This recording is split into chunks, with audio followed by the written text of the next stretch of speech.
Hello and welcome to this episode of Battling with Business with me, Gareth Tennant. And me, Chris Kitchener.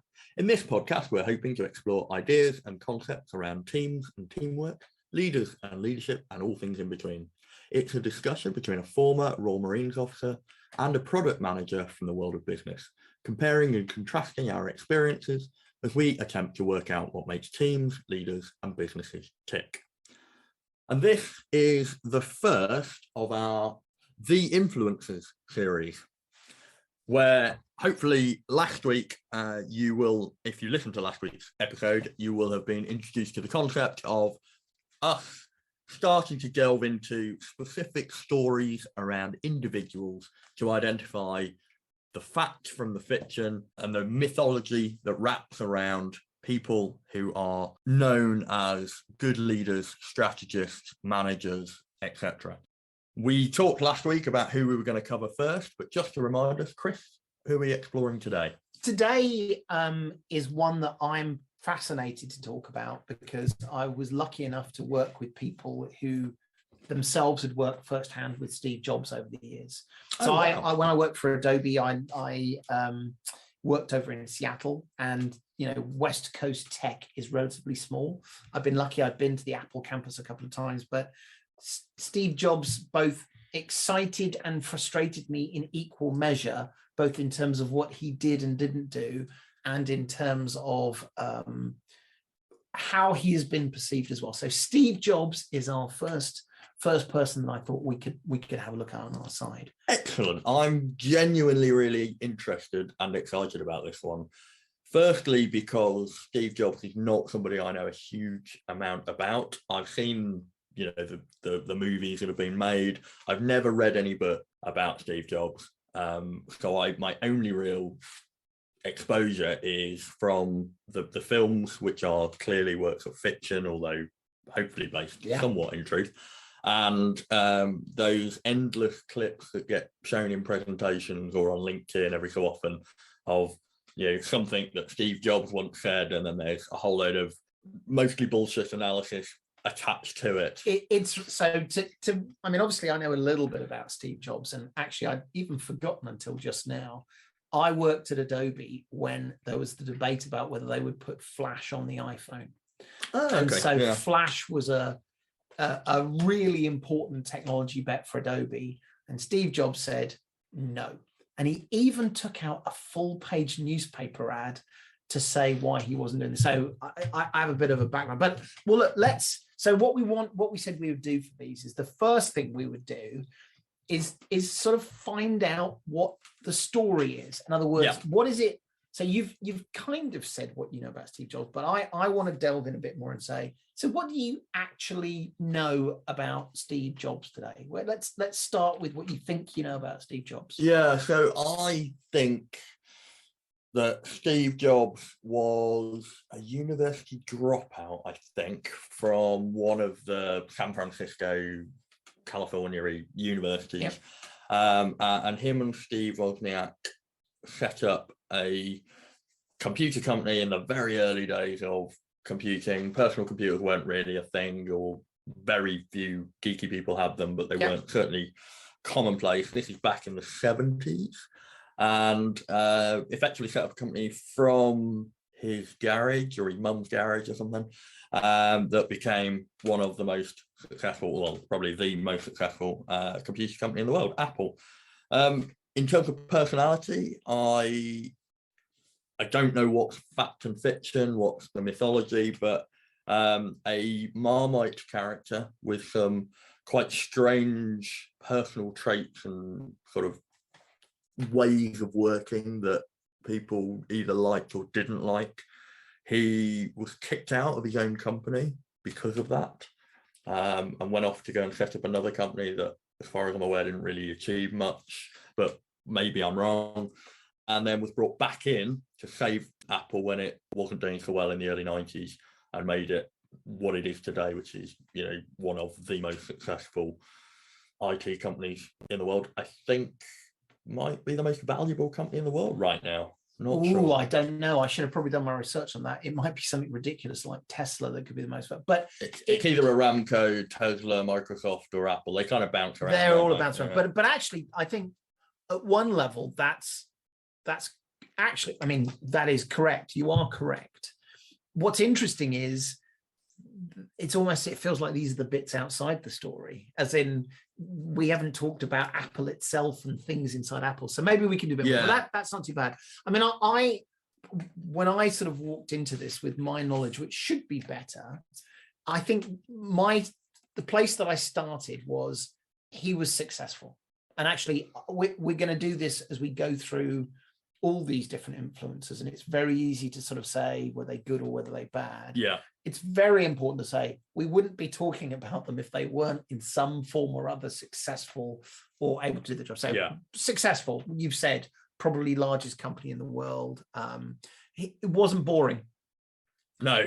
And maybe that I don't know. It'll be interesting as we talk about these other influencers.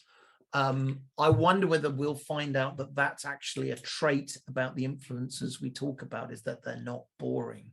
And it goes back to, in the last episode, we made a couple of mentions of bureaucrats and technocrats.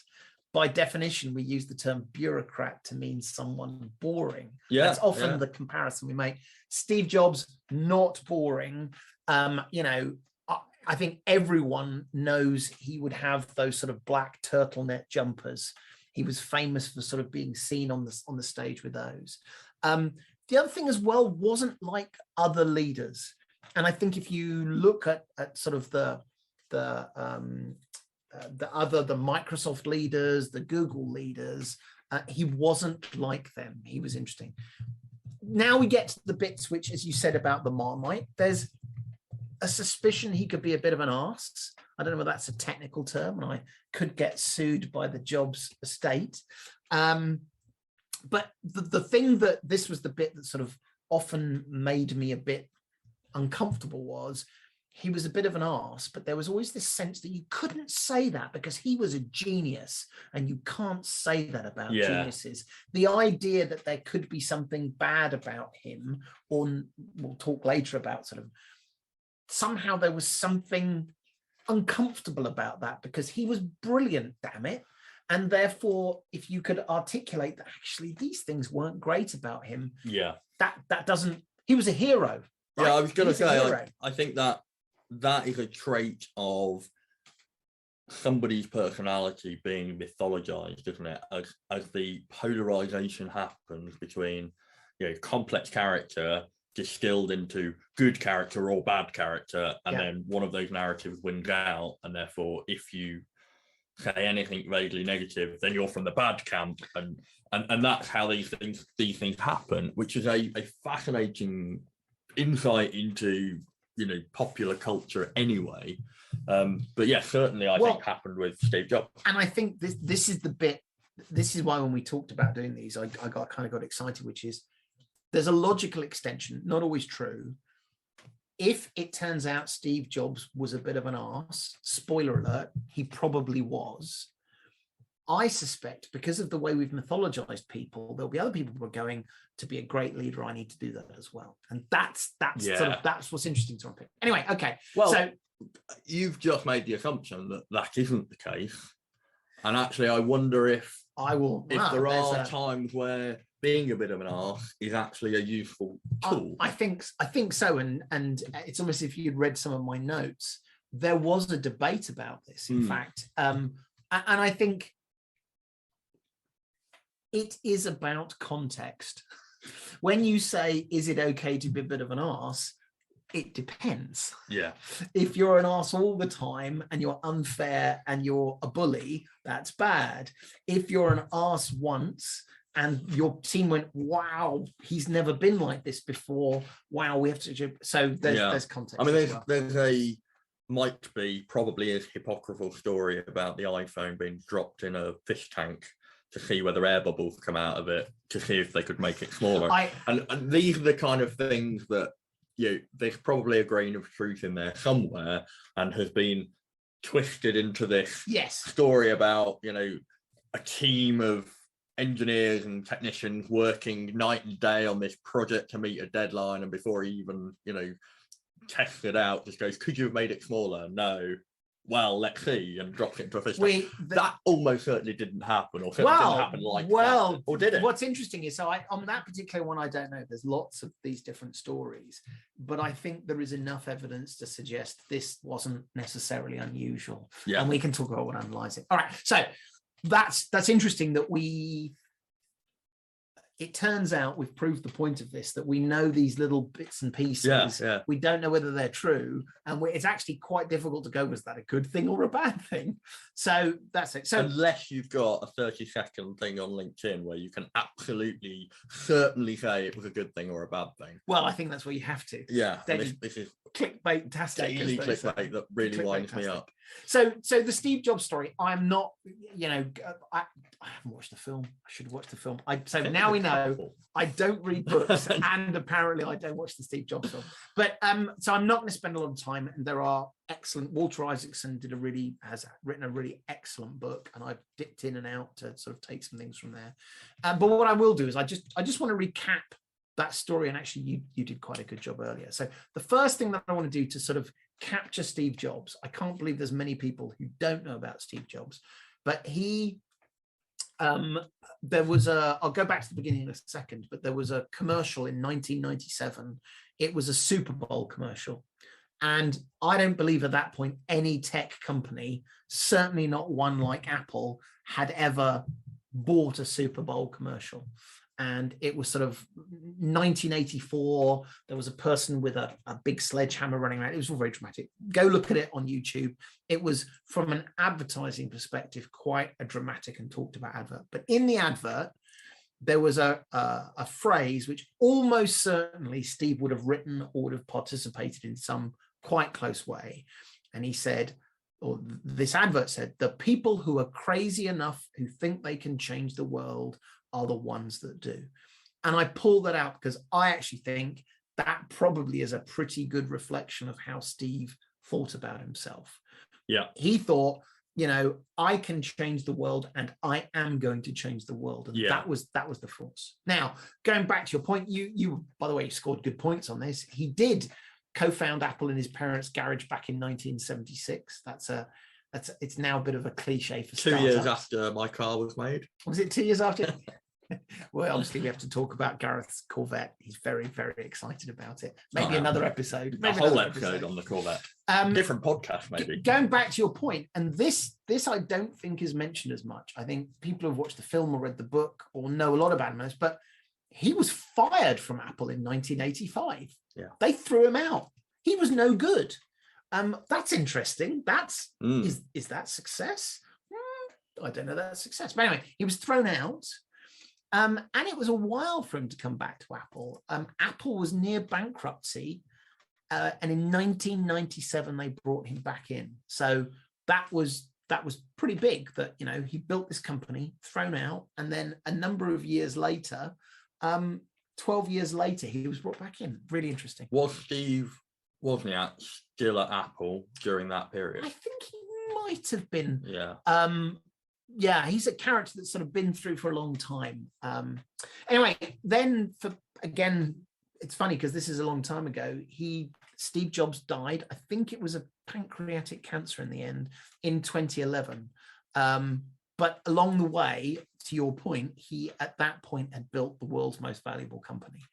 And I want to sort of talk about what he achieved, because it's so easy to sort of end up focusing on one thing he did, or what we think of him. Really, really interesting. He transformed personal computing. Yeah. How many people listening to this have got an iPhone or multiple iPads, let alone whether they have had an iPod back in the day? Well, we'll come on to that actually. Yeah. Animated movies, Pixar. Yeah. That was all him. I'd forgotten that, but yeah. Pixar was all him. Music, streaming music. That was Steve Jobs said, I'm not going to sell you CDs. I'm going to stream music through Apple, the Apple service. There were others who were starting to do it, but iTunes was the single largest way that you bought stream music. So I think this is something I know a little bit about, and it's probably worth just deviating off Steve Jobs very, very briefly, in that the streaming of music is used as an example in, we're going to do a whole session on starfish and spider organizations. A spider organization being one where there is a central nervous system. So if you imagine a spider, if you kill a spider by stabbing its central thorax, it dies. A starfish doesn't. It has a decentralized nervous system. Streaming of music is used as a really good example of the decentralized system overcoming the centralized system. The point of starfish and spider organizations is not that one is better than the other. It's that a balance of not being over centralized so that you're vulnerable to a single change in the market versus not being so decentralized that you can't have a collective strategic vision. Actually, you need somewhere in between. I think the things that started to undermine the music industry were the free streaming piracy services like Pirate Bay and Napster and Grokster and all of those things. The reason they weren't ultimately successful was because they weren't able to monetize. They weren't able to collectively organize to create anything valuable. And so they were undermining the centralized music system, but not actually achieving. And what Apple managed to do, along with several others, but Apple, I think, were one of the first, was to find the balance of understanding the shift, the decentralization of the market, but cohering it and organizing it enough that they could monetize it. Think about that. If it was just personal computing or just animated movies or just music, you'd say that's quite impressive. Yeah. Phones, obviously. I don't need to say anything more than mobile phones. Yeah. The death of Nokia. The death of Nokia. Diddly, whatever it was. Tablet computing, iPads, and the million copies of iPads thereof, and finally digital publishing in various forms. Here's what else he did as well. And I mean, this is a little bit of the individual bits of those. The Mac, the iMac, the MacBook, the iPod, the iPad, the iPhone, the iTunes store, the App Store, the Apple retail stores. There's another one, which is like the Apple retail store revolutionized how you sold technology, and still has today. Mac OS, just as an operating system. So with all of those things he created, which you think about that is staggering in terms of the breadth of what he did, one man did. And we'll talk about why it really was a case of nearly one man did in a way. I was literally about to ask, is it one man or is it a, one man takes all the glory for a team? It clearly is not one man because Apple is an enormous organization. Yeah. So it depends on your definition. But was it the drive of one man that effectively got those people to do those things and create in that way? Yes, I think it is. I think it is an unusual case of one person who was able to continue to drive and influence things. And I'll talk about this in a second as I talk about sort of his strategy. It is unusual that most businesses, they build a thing and then they hire a bunch of people to say, you should go do music and you should go do this and you should go do that. That wasn't the case. He was hands-on with every single one of these things. And is the evidence for this being the drive of one man, not the ideas of one man, not the technical skill of one man, but the drive, is the evidence for that the fact that in the 13 or whatever years he wasn't at Apple, they didn't manage to continue to innovate? I think that's a really good example. I think there is both the negative and positive example. When he wasn't there, in fact, the big problem they had was they ended up with 25 Macs and different kinds of makes of Macintosh. And so they just weren't successful. And literally the first thing Steve Jobs, when he arrived back, he said, stop it. Yeah. There is desktop and there is, laptop. Yeah. There is low power and high power. There will be 4 machines. That's it. Yeah. Throw everything else away. And so actually, we'll come on to that in a second because focus was one of the things he brought, but it was him. So I would argue he literally has his fingerprints on everything to both a positive and negative thing. But he was asked what he felt his most important creation was. And what I think is really interesting, and I don't know how to necessarily process this one, but he didn't think any one of those individual things was the most valuable creation. He felt the most valuable creation was Apple. The brand. The business. Yeah. That business and what it did and how it did it. And I would argue he's probably been validated in that, given that Apple is still this behemoth where, you know, quarterly profits of $60 billion. Think about that. $60 billion. Clearly and I think this was true as he became ill, he spent more and more time thinking about how he could build a sustainable business. So one of the things he did was he built Apple University. He hired a Harvard management professor and said, go build a university where we can train people who work at Apple to be good at what they do. And he sat and helped write the sort of the exactly how they're going to do that. The syllabus. Yeah, exactly. Yeah, that's really interesting, because we've talked in the past about the need to balance focus on current success and current objectives with building that team for the long term. And, you know, the robbing Peter to pay Paul, and how does a leader get that balance right? And I talked quite extensively with Joe Brown about that when we looked at mentoring.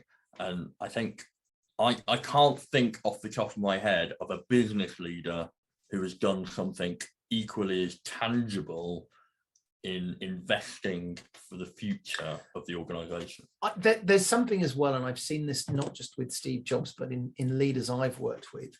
There is something about this could be, what I'm about to say could be staggeringly dangerous. The selfishness of Steve Jobs. Yeah.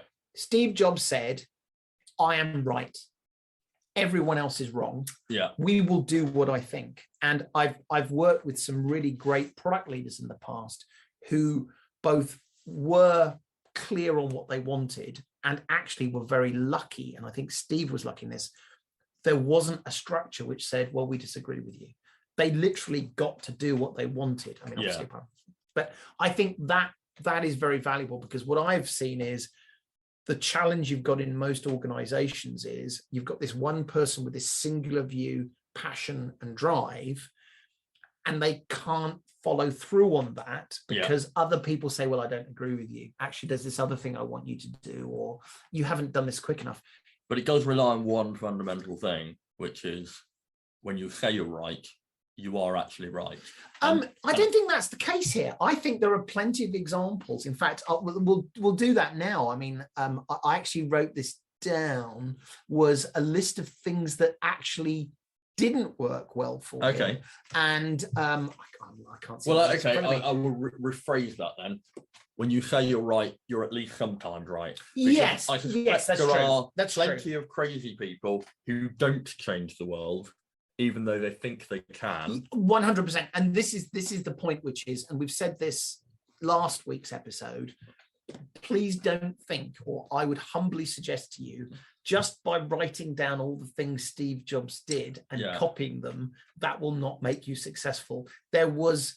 So just wearing a black polo neck or turtleneck, not showering, and being somewhat arrogant in the office isn't going to make you successful. And you would be surprised how many people believe that to be you can be and have modeled themselves on that. Anyway, well, let's get into what I've done. Is I've tried to, as I looked at this, there were a couple of things that struck me that were around strategy, and forgive me, we spend a lot of our time talking about strategy. I'm using this in a relatively loose sense, which is strategy in this sense. What kind of things did he do and how did he approach them to make his business successful? And then I want to talk about the person, because I think the person relates to the strategy, and the strategy relates to the person. So the first thing that I want to call out, and I think this is, I admire this, even though it is ruthless, and that is focus. He was crazily focused in what he did, and I think you'll hear me talk about this as we go through.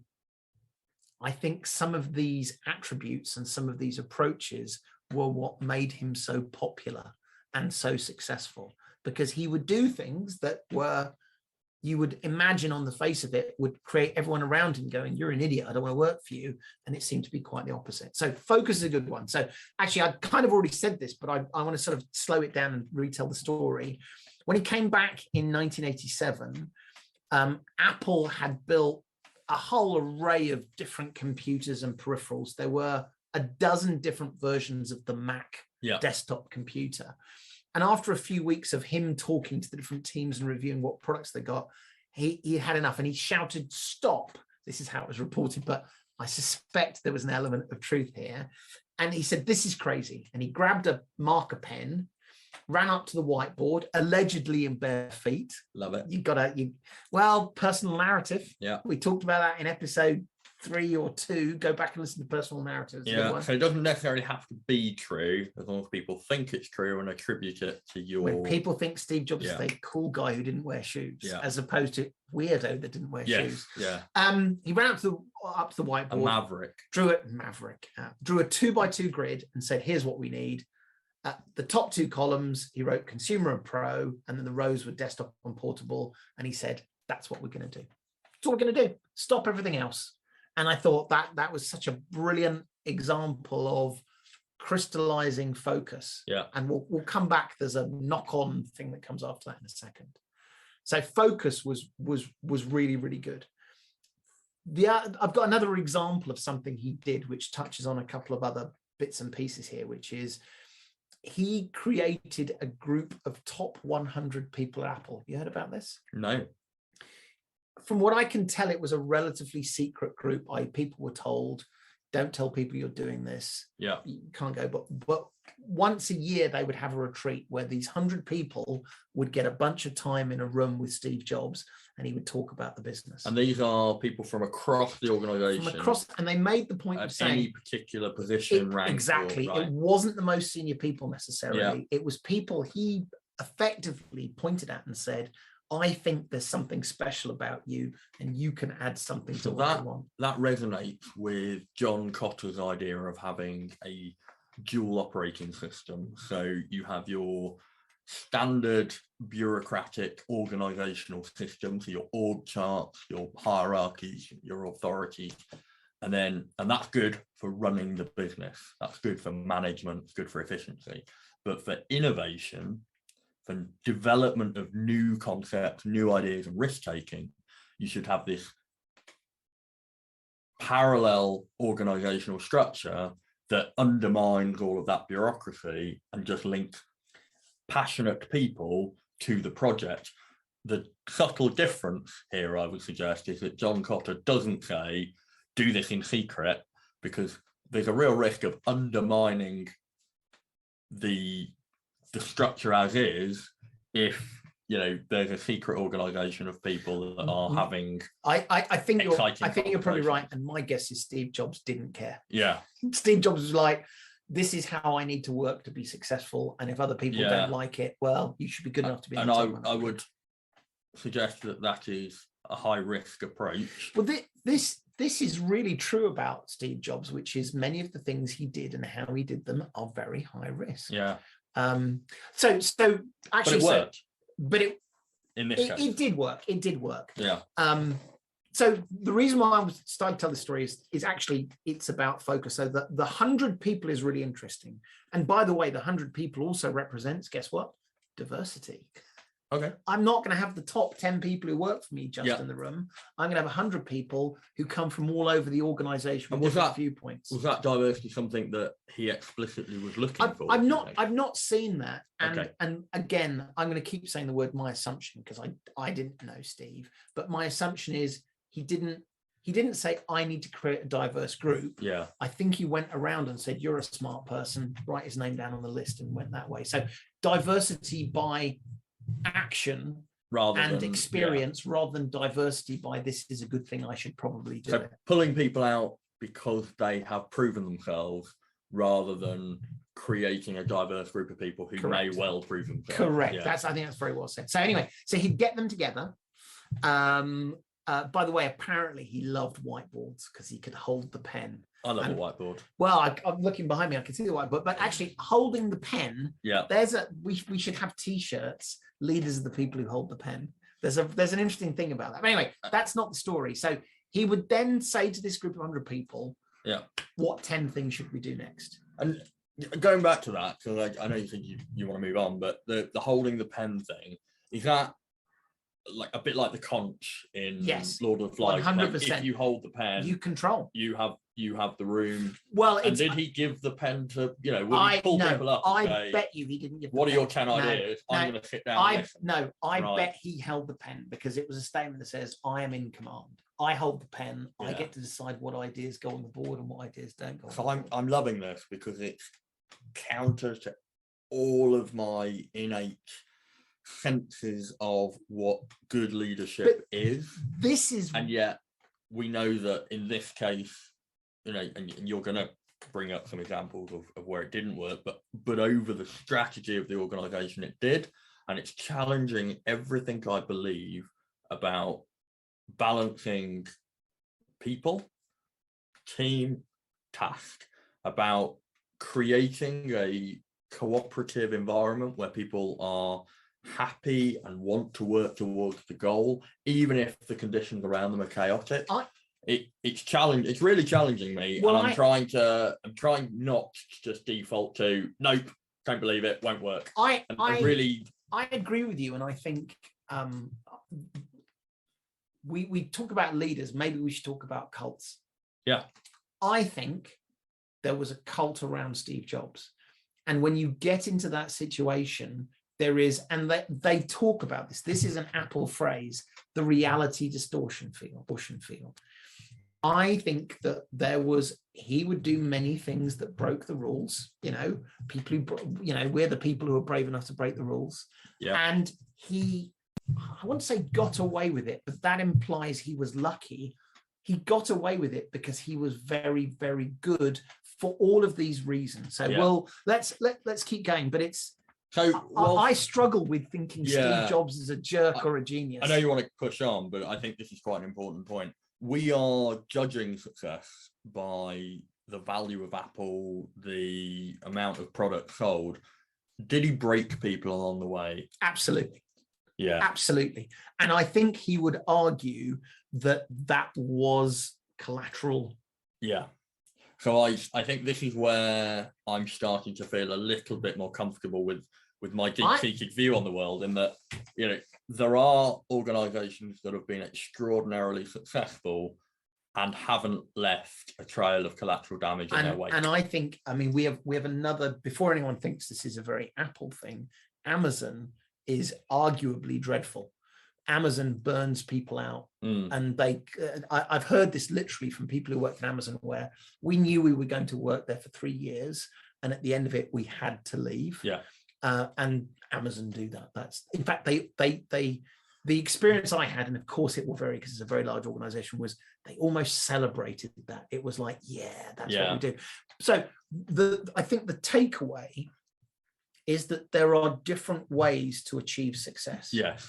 And so I think your sort of the implication is, I believe I might be able to create success and do it in a way that doesn't lead to collateral damage. And we'll come back to that thought, because this was a really interesting question that was asked of Steve Jobs. Was there a different way, Steve? And so we'll come back to it. I also think we're also using a very narrow and specific definition of success that wouldn't apply at all to a non-profit organization, for example. That's true. Well, I think you're getting into philosophy now about the success, but okay. I'm going to drag us back. Yeah. No, this is just the first point. This could go on for a couple of episodes. So people would fight to get the suggestions on the list. Remember, this was what 10 things should we be doing next? And people would fight to get the suggestions on the list, and he would write them down. And I love this. This was I think Walter Isaacson who wrote this, which said, and he would cross off the ones he decreed dumb. That's both fantastic. I'm the leader. These are not good ones. And terrible in terms of, I'm sorry, the dumb ones. So I'm conflicted there. But anyway, that's not the point I'm trying to make here. After much jockeying, they'd come up with a list of 10, and this was the genius bit. Jobs would take the bottom 7, cross them off, and say, we can only do 3. That is the bit I really want to get to, which is the focus. Because I've been in the room before where you get to the 10 and everyone thinks the 10 is magic. And different people have got, we should do them all. And the point is, we should do a small number well. And by the way, even 3 arguably is too many. I mean, he had lots of people, but that idea of focus. So focus was the first thing that he did really, really well. The second thing that I wanted to talk about, which actually this one's a much quicker one, is about, it's related to focus. I couldn't think whether to add this in or not. I'll keep it separate, but it's worth to call, which is he was this huge fan of simplicity. It was all about simple. There's a story about how he went home one weekend with a prototype for the iPod, and he came in on the Monday morning and said, this just isn't right. It's too complicated. We're pressing too many buttons. Yeah. And he, in the first Apple brochure, again, I quite like, I bet there's a study of all the marketing they did, certainly in the early days, because I'm pretty sure he wrote most of these things. And the first Apple brochure said, simplicity is the ultimate sophistication. And I thought, okay, that's quite clever and quite true. So he demanded 3 clicks to get anywhere on your iPod. If you remember the iPod, it was a little spinny wheel. He said no more than 3 clicks for anything. And they spent a long time getting to 3 clicks for everything. Here's the last one about simplicity and subtraction. He talked in terms of subtraction, taking the things away that you don't need. There was no on-off button on an iPod. That was the first device that I can ever remember that had no on-off button. Whoever would have thought of no on-off button? And his answer was, why do we need one? When I click it, it should turn itself on. And if I haven't used it for 30 seconds, it should turn itself off. So interesting. So I think, see what I mean? These aren't, I don't know whether these are necessarily strategies, but you could argue, apply simplicity and subtraction to your strategy. Keep it simple, keep it so that we can deliver on it. And actually, I think the simplicity was about his design aesthetic, and something simple was beautiful. So that's that. Yeah, I think these are probably approaches to the overall strategy that he had, rather than being individual strategies. Yes. And actually, we will talk about strategy, because I uncovered, that sounds very sophisticated. If you look on the internet, he has his 2010 strategy in an email, and he sent an email that said to all his leaders, "This is our strategy for next year." And I'm gonna say that now, because I want everyone, as we're talking, to imagine what that is. What would that look? I mean, like, is it like a 30-page slide deck? Is it I don't know, whatever it is. We'll come back to that. So the next one is knowing when to say stop.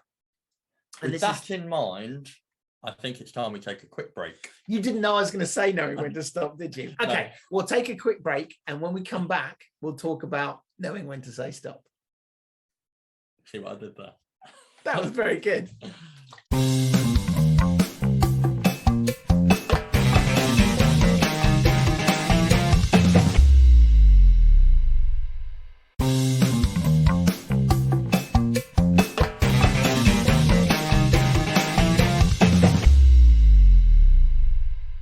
Okay, we're back, and we talked about some of these things that Steve was interested in: focus, simplicity, subtraction. This next one was knowing when to say stop, and I apologize, I'm gonna sort of directly quote, because I think this is a really interesting one, and this particularly resonates with me, because it's sort of the sunk cost fallacy, that once you've started, you can't stop. Once something's going, and I found it incredibly difficult for any organization to know when to stop something. So this is a quote. One morning, Jobs went over to see Johnny Ive, who was their chief designer. "I didn't sleep last night," he said, "because I realized that I just don't love it." Ive, to his dismay, instantly saw that Jobs was right. Ives. I remember feeling absolutely embarrassed that he had to make the observation, he says. The problem was that the iPhone should have been all about the display, but its current design, the case competed with the display instead of getting out of the way. The whole device felt too masculine, task-driven, efficient. Jobs then comes back. Guys, you've killed yourselves over this design for the last 9 months, but we're going to change it, Jobs told the team. We're all going to have to work nights and weekends, and if you want, we can hand out some guns so you can kill us now. Instead of balking, the team agreed. It was one of my proudest moments at Apple, Jobs recalled. And I think you can, it's a foreshadowing some things I might talk about the team, like you're going to work nights and you're going to do this. But actually the bit I really want to call out there is knowing when to say it's not right. Yeah. I think that also, when you talked about cult earlier, that seems to me like he's not saying you're going to have to work nights. Like everybody's going, everybody's already bought into this. Oh my God. So when he says you're going to have to work nights, there's just an agreement. It feels like there is a collective, what's the word I'm looking for? Devotion to the goal. You said in the last podcast that the Simon Sinek definition of a leader is people who has followers. Yeah. There you go. Absolutely. And that I absolutely resonate with in terms of my belief of what you're trying to achieve is to get people to believe in things to the point where not they don't question it, because of course we want people to be assertive. We want people to, we don't want that group thing, but we absolutely want people to believe in what they're doing and the purpose and the mission. This is, going back to what Simon Sinek said, you can influence people through manipulation or you can influence people through inspiration.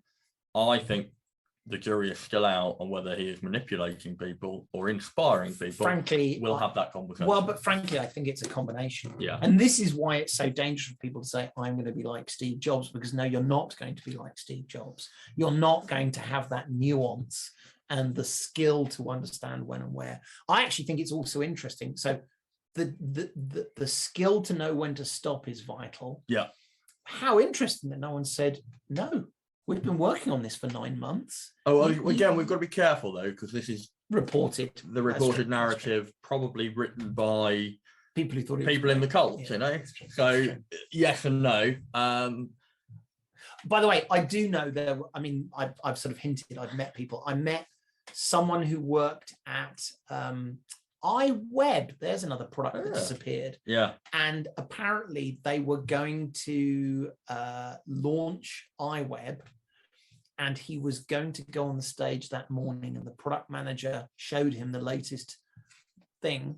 And at the time he went, no, that's nonsense. We're not doing that. We're not going to launch that today. Yeah. And I remember that person saying to me, God, he was an asshole. Yeah. And it was I'm sure it wasn't just simply a case where we go, you're so right, Steve. But I think there is definitely, something to be said about being so focused on what you're trying to achieve that you are able. This goes back to your point about the project not being something you want to be emotional about. It's the success you want to be emotional about. Correct. That you're so focused on the end result that you can have the objectivity to say, we're going to kill that. There's also a safety thing in there, which is I've been in businesses where they would say, we've been working it for 9 months, we can't stop it. Yeah. Well, how are we going to explain that we're going to stop it? Yeah. Imagine the damage we're going to do. This would terrible. And actually, Steve turns that on his head. And it's not just you have permission to stop. I demand that you stop. So there's a really good phrase that I like, which is sacred cows make the best beef burgers. That's a good one. I might still t-shirts, merch. Because if you believe in something without really objectively looking at what it's achieving, then it becomes the sacred cow. Yeah. If it's doing what it says it's going to do, or all the metrics are reporting that it's going to, then brilliant, keep it going. If it's just the thing you've always done and it's really important because it's the thing you've always done, you're now in really dangerous territory that you're taking your eye off the well, and I do think that that it's the sort of thing that people like us on our podcast can say, sacred cows make the best beef burgers. Why is something really fucking difficult to actually do? This is the thing. It's the problem with that is, thank you for telling me we shouldn't be doing this. Do you know how hard doing this is and how much everyone's invested in this? The old adage that, leadership isn't that hard when everything's going well. This is the truth. It's absolutely true. Having the moral courage to turn around and say, we're not going to do this anymore, or telling your boss, we've got to stop doing this, is really difficult. There have been many projects that I've said to people we shouldn't be doing, and I was given that look. So let's go back to the next one I want to talk about. Is we did a podcast, I don't know if we've released it yet, but about meetings. Yeah. And actually Steve had a really fixed view about meetings. So he had a series of weekly meetings. The suggestion is there wasn't as much process as you might imagine. I'm sure that's not as true as we might think, because if you have lots of people, you have to have some process. But he talks about these meetings and they were really, really important to him. The other thing that was interesting as I read about the meetings, it touched on a question you asked earlier, which is effectively, was it just Steve, or did Steve hire good people to do good things for him? And another way of saying is, was Steve a micromanager or not a micromanager? And I suspect, from what I can see, we're in the Schrodinger's cat of both of these things may be true world. So here's again, I apologize, another quote, otherwise I won't tell it properly. This is from Steve. He said, when you hire really good people, you have to give them a piece of the business and let them run with it. Good. He is empowering people. Mission command. That doesn't mean I don't get to kibitz a lot. Kibitz, I think that's sort of a Hebrew term for chat or talk to. Okay. But the reason you're hiring them is because you're going to give them the reins. I want them making as good or better decisions than I would. So the way to do this is to have them know everything, not just in their part of the business, but in every part of the business. Shared consciousness. Yeah. This is textbook good stuff. Empowerment, understanding the system. And so he goes on to say, so what we do every Monday is we review the whole business. We look at what we sold the week before. We look at every single product under development, products we're having trouble with, products where the demand is larger than we can make. All the stuff in development we review, and we do it every single week. I put out an agenda. 80% is the same as it was last week, and we just walk down it every single week. We don't have a lot of process at Apple, but that's one of the few things we just do to all stay on the same page. And I thought, so that is, I think, is really good. We talked about why you have meetings and why they're bad meetings.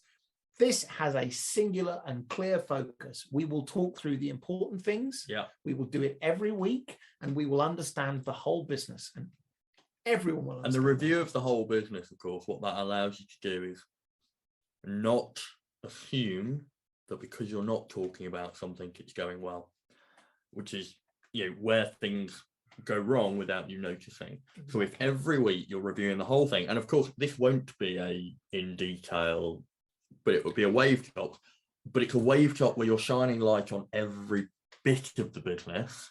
Yep. And so when things are starting to go wrong, when things aren't as expected, you can then ask that further question of why and focus in on that detail. And then we get the Steve Jobsism. So this was someone else who was talking about those meetings. And again, it's difficult to know the context for this, but I love this. So, we've just talked about this meeting that happens every week and how he wants to empower people and how they need to make better decisions than him. And this is a quote from one of the people who work with him. And on a regular basis, you either got positive feedback or are told to stop doing stupid shit. I love that. It's like, well, hang on a minute. Yeah. Empowerment, up until the point that's stupid, you should stop that. Yeah. Very interesting. What's interesting for me about that is because it's a quote, because it's really difficult to get any kind of was that context. Good? Or was that bad? When he says stop doing stupid shit, we all agreed it was stupid. Yeah, are people going, oh yeah, no, of course, and feeling bad that they've let Steve Jobs down, or are they feeling dejected, because bullied, he just undermined, and now they're going to hide stuff? Exactly. And of course, we don't know. We don't. I suspect it was a mix of the two. I suspect it was a mix. So there was another thing he did in meetings, which I love this, because you could almost write a management book, and if you took out the name Steve Jobs, you could write it and then said, what do you think about Steve Jobs? And they'd say, he would never do this because this is too formulaic or boring management. So at Apple, there was never any confusion as to who was responsible for something. Internal Apple speak had a name for it. It was called DRI, or the directly responsible individual. And we've talked about the importance of accountability being critical. Absolutely. And it said often the DRI's name will appear on an agenda for a meeting, so everybody knows who's responsible. I like this. This is a good thing. Any effective meeting at Apple will have an action list as a former employee. Next to each action will be the DRI, so the directly responsible individual. And a common phrase heard around Apple when someone's trying to learn the right contact on a project was, who's the DRI on that? How fantastic. If that sounds like there was a culture and a habit of, we are crystal clear on who is accountable for something. And I think there will be people listening to that who think, oh, that sounds like a blame culture. There's also people listening to that going, God, I wish we had that, because there's nowhere to hide, and therefore you don't end up with that ambiguity and that things go wrong, and therefore you're trying to shift the blame. That is a careful balance. And again, you've got to get the culture right. But part of the problem that I see time and time again in organization is they're trying to avoid that blame culture. And as a result, what they create is a no blame, no responsibility. No one takes accountability. And of course, what you want is to create that position where people are accountable, people are responsible. When things go wrong, it is down to them. If it's negligent, then, action needs to be taken. If they just didn't do it, well, why not? They did, and it went wrong, then that's okay. Well, let's investigate what went wrong. Were you under-resourced? Did we overestimate the time? Did we underfund it? Did we not have the skills? All of these things. But there is accountability at the very beginning, up front. God, that's a good place to work. I suspect, to your point, it was a double-edged sword, that if you were the DRI, it wasn't always great for you. But the fact, so that's good. I've got two more. I'll do these ones very quickly, but I think they're kind of self-explanatory, but good to focus on. The next one he really cared about was the end-to-end. And what I mean is that here's a good military example, which is in Ukraine right now. You will often see photographs of Russian artillery lying around on the floor. Why is it lying around on the floor? Because people have picked it up off a truck and have to pile it. Why do you not see that in typical NATO militaries? Is because someone said, well, hang on a minute, it's not just the shells we're building. We need to think about how do we effectively store, move, and secure shells so that we don't need 30 people to unload this off a truck.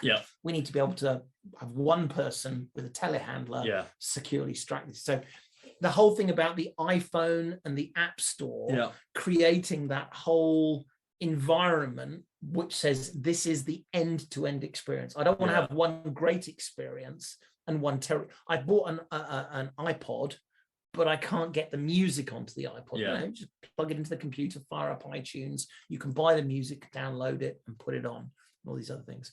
I like that. So in the military, we have a thing called the defense lines of development. And that is an attempt at making everything we do in terms of a project end to end. The problem is the concept is great. We've talked about this before. The management training, the management experience, and the knowledge to be able to apply an end-to-end approach doesn't always exist. But effectively, the D-logs are, let me see if I can remember this off the top of my head, training, equipment, personnel, information and intelligence, doctrine and concepts, organization, infrastructure, logistics, and then interoperability added at the end. That was pretty good. You remembered all of those. But now, it's how it works together. So if you're procuring a tank or a helicopter, or if you're developing a new way of working, what you can't do is just look at the equipment and the infrastructure. So we need tanks and we need somewhere to put them. You have to look at what's the training for this new piece of equipment, but also how does it affect all the other training we've got? The logistics, we've talked before about the operational art and the fact that you've got to think about not just this is the best tank we can buy, but how often does this break down? How easy are the parts to come by? How easy is it to train somebody to be able to repair it? What infrastructure do you need to repair it, etc., etc. And we talked about in the operational art series about the Germans getting that wrong in the Second World War, focusing on exquisite bits of equipment, and the whole thing falls down because they haven't thought about the end-to-end process. So I'm a big fan of that. It's, again, one of those things that's really easy to say, very difficult to do. But with Apple, we saw it in the end user. And it wasn't accidental. And I'll give another example, because it's the non-military people will say, well, of course, that's military. Here is another example, which is Tesla. Yeah. You can buy a Tesla electric car, you can buy a Tesla wall battery, and you can buy Tesla solar panels. In other words, I will give you everything you need to make your car move. Oh, and by the way, most of the non-viable infrastructure that's already out there that I'm going to need to operate, guess what? Tesla. Exactly. They've dominated the recharge station market because they've thought about that end-to-end user. So I think the end-to-end, it's so easy to get excited about. I've imagined a new service or a new product or a new tank, everything else. But the next one is I think this one's a cliche, but you're going to hear you're actually going to hear Steve mention this explicitly, which is when behind leapfrog. Okay. And other people will know this is skate to where the puck is going. That's the horrible. Skate to where the puck Have you not heard that before? No. So that is a very frequent business cliche, which is it really is, isn't it? It's dreadful, even though the principle is, of course, brilliant. The words are terrible, which is don't try to match what your competition are doing. Try and do better. Go do better. Go, Nokia and everyone kept making phones with slightly bigger buttons or slightly longer.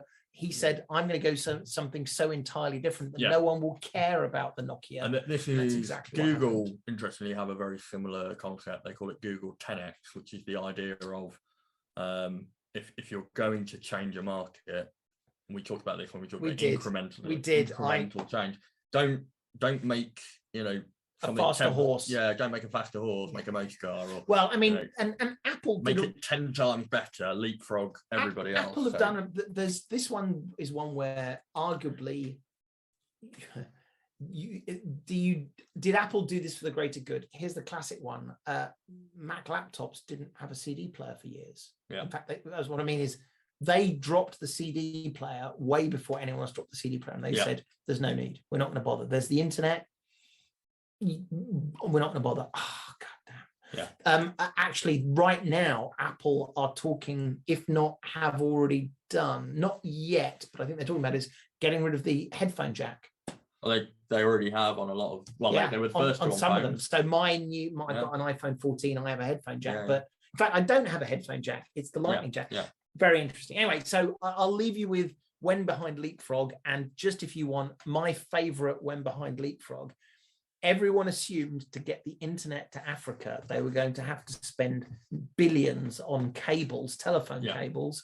And a smart person said, or we could put up a bunch of cell phone towers and skip the telephone cable stage and go straight to cell phones, and then we can do it. So it's interesting. And an even smarter person is starting to do it from satellites from space, because there's an even bigger and then you're into how far do you want to leapfrog, and this moving on from Steve Jobs, I wonder whether we should talk about leapfrogging strategies, because I think there be dragons. Absolutely. It's incredibly attractive.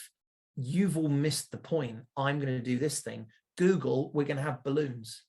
Balloons are going to deliver internet.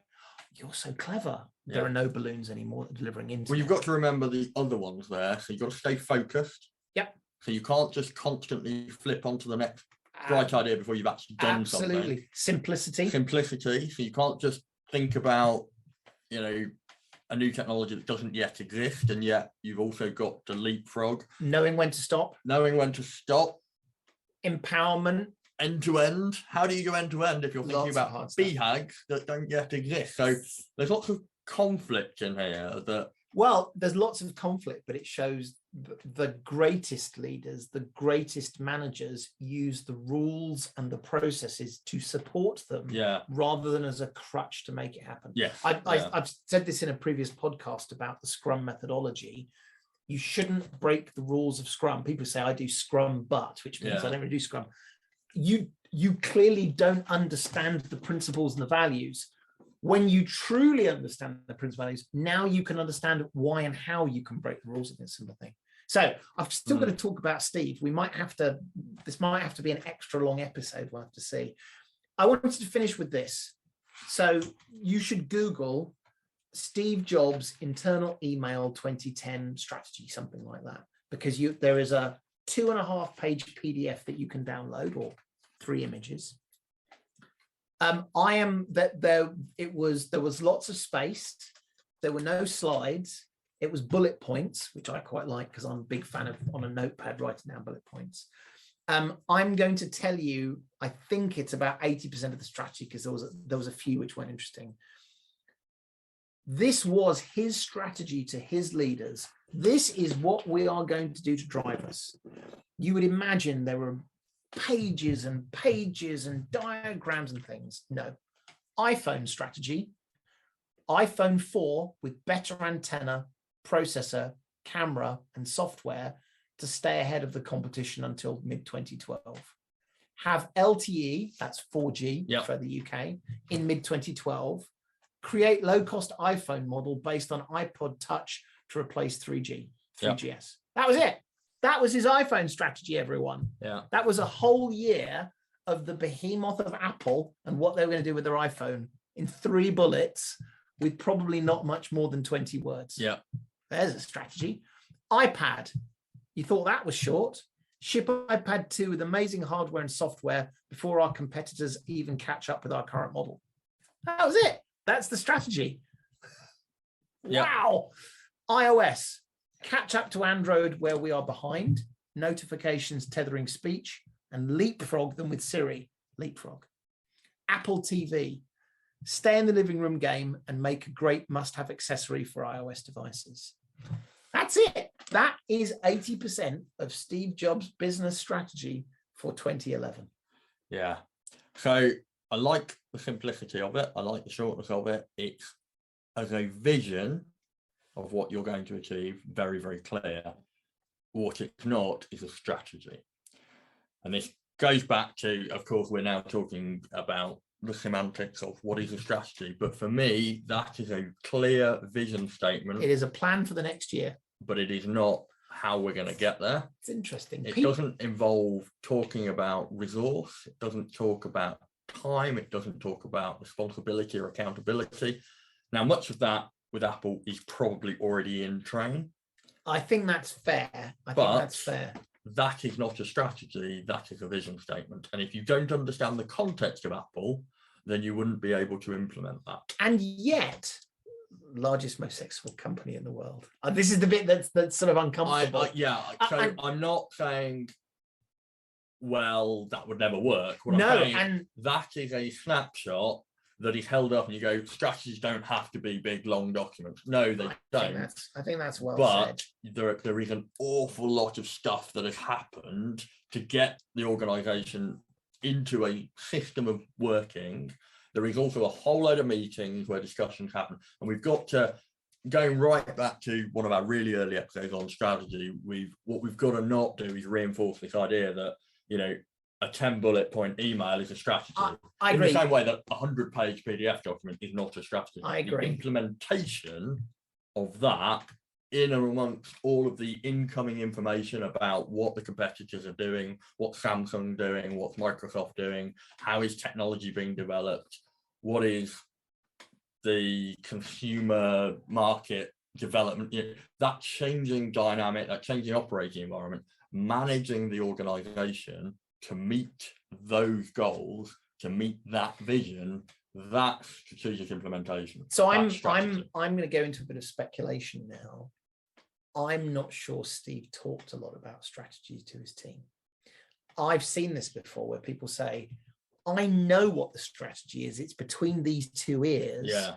And either I haven't kind of worked it out fully, or I don't need to tell you. All you need to care about is the next year. And I've seen that an awful lot. So we're back to Schrodinger's cat. Well, I agree with you. This is neither good nor bad, because when was that? That was 2010. He died in 2011. So Yeah, this is quite close. He knows he's got cancer at this point. Yeah. He's dying. Yeah. It's really interesting. So one of the things in the military we are constantly having to think about is what happens if the command is destroyed. It might be the commander has a heart attack. It might be that they get blown up in a missile strike. It might be that they get run off the road in a road traffic accident. But ultimately, if the general dies, and with it the strategy and the plan and all the knowledge and all the charisma to make it work, it all goes wrong. It all goes wrong. It's interesting that at this point, because when you're in your 20s, you might think you're invincible. He knows he's dying, and yet, as you said, he probably is holding a lot of this in his head. How much of a handover was there? That I don't know. I mean, we can only speculate. I think at the time there was a lot of argument that Apple had not seen anything new for a couple of years. Yeah. But I don't know. I do think, though, that Steve was the central focus in these things. Yeah. And so it wouldn't surprise me if his handover was a 2-hour dinner with whoever was going to take over, and saying, this is what's in my head, now go for it. But I do get the sense that he was the strategy. He didn't need to tell people. And I've seen this before with people. In fact, there was one organization where when I joined, I realized that my boss understood what the strategy was, but had never successfully been able to articulate that to other people. And so the job for me at that point wasn't to change the strategy or argue with the strategy. It was actually to facilitate him to talk about it in a way he'd never done before. And so that was particularly interesting. So let's talk about Steve as a person, because I think all the things we've talked about, you could easily take as templates. And if I did this, I'd be successful. Yeah. The factor of Steve himself is the magic unknown. It's the flash of, what was it you used in a previous podcast? The flash of the kingfisher. The flash of the kingfisher. So the first one was him being an arsehole. And I say this, this is language that was used about him. This was a quote song. He would shout at a meeting, "You asshole, you never do anything right," Debbie Coleman recalls. Yet I consider myself the absolute luckiest person in the world to have worked with him. How weird is that? Sounds like you're in a cult. It does. And there's a point at which that stops working. And he was all about control. He was a jerk about what information was disclosed. He attacked the press when they said bad things. His lawyers went after reporters who disclosed proprietary information. He could be quite nasty. There was an example. So we talked about lots of successes. Mobile Me. Does anyone remember Mobile Me? Of course you don't. It failed. After Apple launched the iPhone, they launched this service. It was an email service called Mobile Me, and it failed. Emails were lost. Syncing was difficult. Didn't work. Shortly after the launch, Steve summoned the team together and walked in and, quote, "Can anyone tell me what Mobile Me is supposed to do?" Having received a satisfactory answer, he continued, "So why the fuck doesn't it do that?" For the next hour, Jobs berated the group and said the phrase, and I've highlighted this myself, "You have tarnished Apple's reputation." There was an intake of breath. And it was reported on many occasions he'd resort to intimidating, goading, berating, belittling, and even humiliating a team. Yeah. When he was bad, Steve, he didn't seem to care about the severe damage he caused to egos or emotions. Suddenly and unexpectedly, he would look at something they were working on and say that it sucked and it was shit. quote from Steve. This is so interesting. My job is not to be easy on people. My job is to make them better. Yep. Wow. Yeah. Bit of a messiah complex there, fella. Yeah, there is. I'm just listening to all of this, and there's part of me that is saying, well, yeah, there's some aggressive language in there, but something's gone wrong. Calling it out isn't necessarily totally fine. a bad thing. I know. This is so we've talked about this. There's a line here which says, at what point is it humiliation for the sake of humiliation, and at what point is it constructive? Now we can I think there are many people who'd say this was all constructive. And there is another camp that would say that sounded like humiliation. And I highlighted that you've tarnished Apple's reputation. That is an emotional statement. That is not a factual statement. That is an emotional and needless statement that says you have betrayed this organization. There is definitely an implicit sort of blame that goes beyond a mistake and makes it sound almost like it was a deliberate act of sabotage. But I get the sense there this is a guy who has a short temper, not a guy who is deliberately emotionally manipulating people. That's true. And no, I don't know. I have no context for that. But we've focused so closely on Steve and some of the things he did. Here is a concept that I think is really important about Steve and all the influencers we talk about. It's not actually that interesting to say good or bad. No. I think the more interesting question is, could it have been better? Yeah. In fact, rather than make this about Steve, if you were that leader, you followed the path, you've got to that decision point, what could you have done differently to create an even better outcome? So the question, and I don't have an answer, and I mentioned this was a conversation that was asked about this, which was, he shouted at everyone, he belittled them, berated them. Would they have behaved better if he'd have been nicer to them?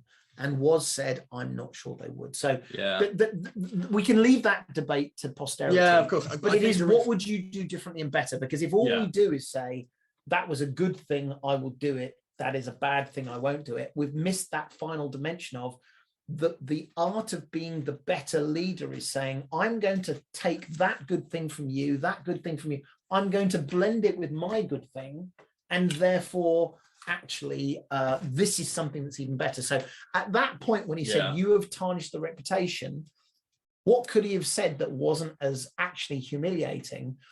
Together we can make the reputation better, or whatever it might be. I also think there's something in here about the difference between popularity and respect, or popularity and being able to lead people to get them to follow you.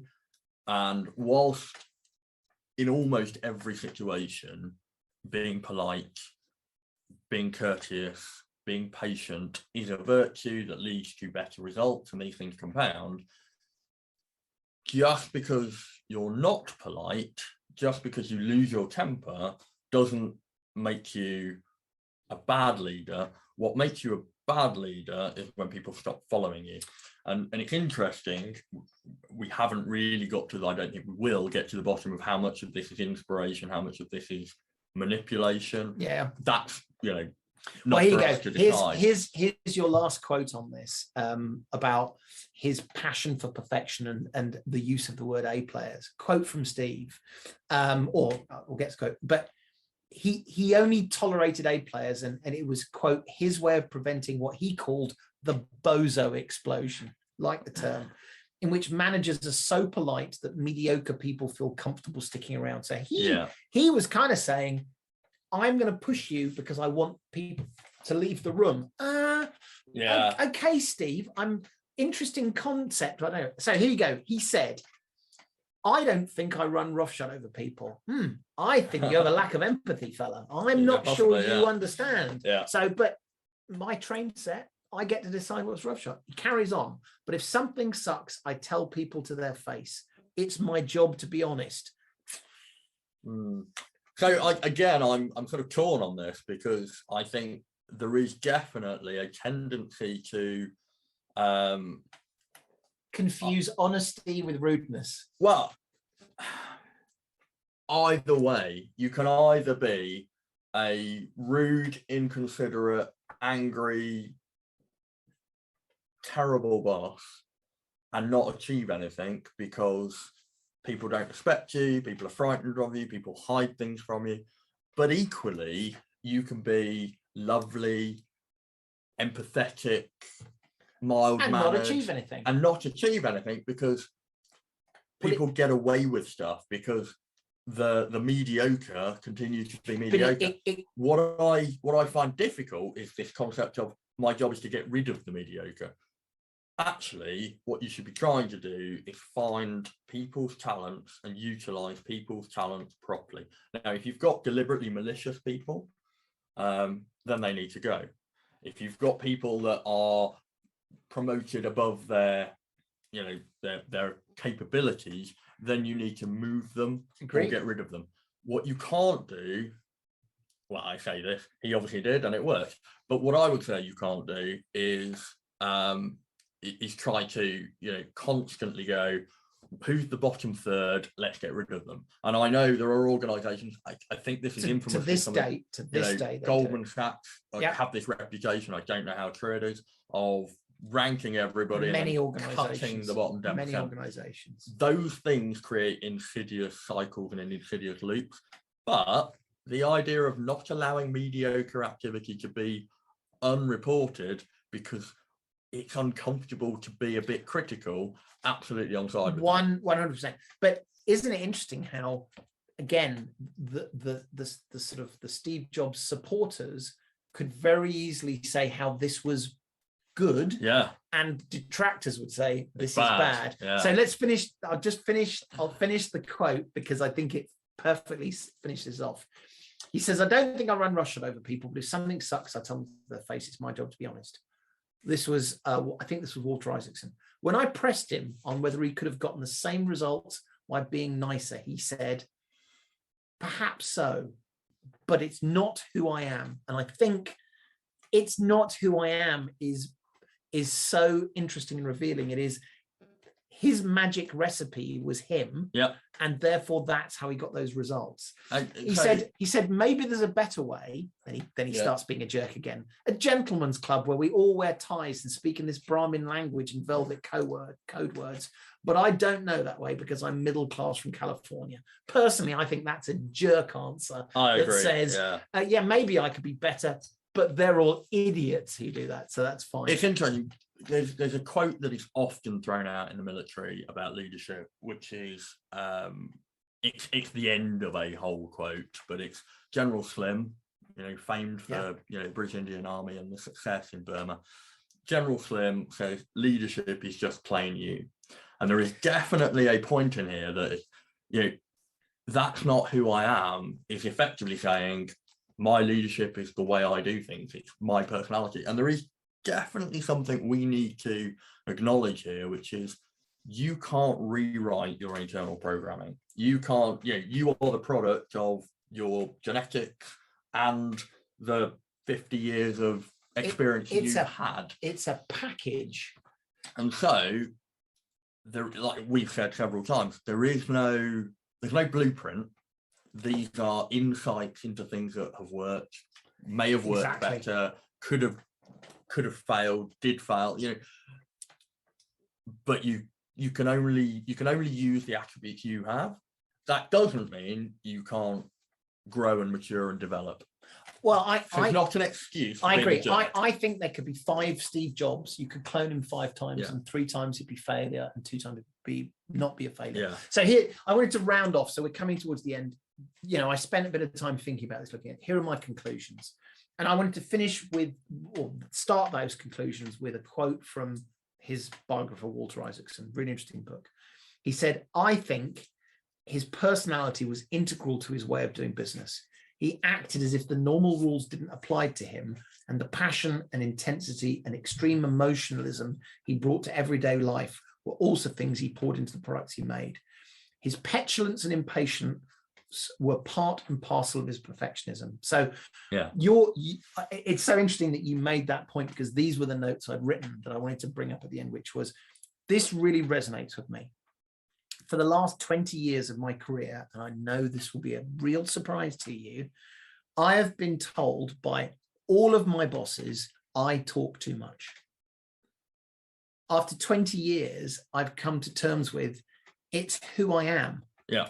That's part of what makes me who I am. So if you think Chris Kitchener is successful, part of that is talking too much. And so Steve Jobs being an asshole, there is another thing he could have done. I could stop talking as much. It's who he is. And I thought that was so interesting. Yeah. So this was sort of one of my summaries, was it's not about whether Steve Jobs was good or bad. I think that's a fool's errand. I don't think that's very interesting, but it's about what we can take and how we can make those decisions. Is this how I would want to behave, or would I behave differently? And he made loads of mistakes. I mean, again, for all those people who say he was Saint Steve, he was fired. Yeah. He was fired. He had products that didn't work, or we don't remember. Newton, Pippin, the Round Mouse, the eMate, eWorld, Apple III, Firewire Standard. So before everyone says how amazing he was, he also made a bunch of terrible decisions, but that was good. So I also don't think we really know Steve Jobs. Like, we've spoken now for however long today. Yeah. I don't think we know him. I think we've got this picture that other people have painted of him. Was he a bully, or did he just set a high bar? Was he an asshole or a genius? This is really difficult stuff. It's the polarization of the cult. And I think this is going to be a difficulty we come across with many of the people that we explore in these episodes, is with hindsight, the complexity of the individual gets simplified, and it becomes a polarized, either he was a terrible person or he was a genius and you don't understand. And the problem is, and hopefully this is what we're trying to sort of get back to, is if you sit on either side of that fence, you're not willing to listen to the counter argument. Correct. I agree with you. I don't think we know Steve Jobs. I don't think we're going to know Steve Jobs. I think we've had an insight, but I think, as with all these things, there are lessons to take away. Well, there are myths to be aware of. The last thing I'll say on this one is, the one thing I'm reasonably confident of is, if you copy Steve Jobs, you are not Steve Jobs. You could literally slavishly follow everything he did, the style he did it. You could dress like him, you could talk like him, and you are still not Steve Jobs. So the slavish mimicking, or the slavish lionization or demonization is not useful to us. But a fascinating character. And hopefully we've done a little bit to not just talk about it certainly challenged a lot of my views on what success looks like, how it can be achieved, and I'm going to go away and continue to reflect on this a little bit. So thank you. Pleasure. Well, I'm looking forward to the one we're going to do next. I think we'll do a military one after this. John Boyd, I think. And let's see if I can. Oh no, we're going to Leonard Cheshire next. Leonard Cheshire Boyd after that.